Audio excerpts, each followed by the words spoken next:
आता बघूयात मुंबई पुण्यातल्या टॉप 9 बातम्या। मुंबईच्या वरळी विडीडी चाळीतील 2 पुनर्वसित इमारतींमधील 556 घरांचा ताबा 14 ऑगस्टला मिळणार। मुख्यमंत्री आणि उपमुख्यमंत्र्यांच्या उपस्थितीत हा कार्यक्रम पार पडणार। गणेशोत्सवात मुंबईहून कोकणात फक्त 6 तासात पोहोचता येणार। मुंबई ते विजयदुर्ग, देवगड आणि सिंधुदुर्ग रोरो सेवा सुरू होणार। बोटीतनं एका वेळी 400 ते 500 जणांना प्रवास करता येणार। मुंबई नागपूर विशेष ट्रेन सीएसएमटी स्थानकातनं रवाना। 6 तास उलटून सुद्धा ही ट्रेन सीएसएमटी स्थानकात न पोहोचल्यामुळे प्रवाशांची गैरसोय झाली होती।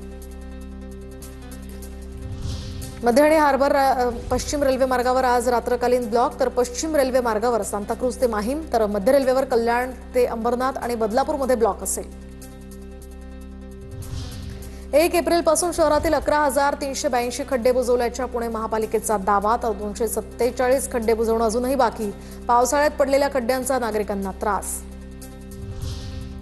पुण्यात गृहप्रकल्पांच्या दर्शनी भागामध्ये मराठीत फलक लावण्याची सक्ती। पुणे महापालिकेची परिपत्रकाद्वारे माहिती। पालिकेच्या निर्णयाचं बांधकाम व्यावसायिक संघटनेकडून स्वागत।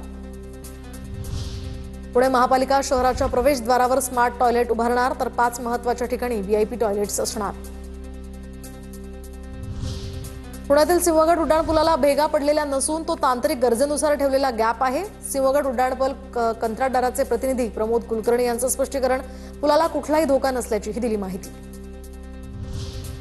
श्रावण पौर्णिमेनिमित्त जेजुरी गडावरील खंडेरायाच्या गाभाऱ्यामध्ये फुलांची आकर्षक सजावट। दर्शनासाठी भाविकांची मोठ्या संख्येने गर्दी।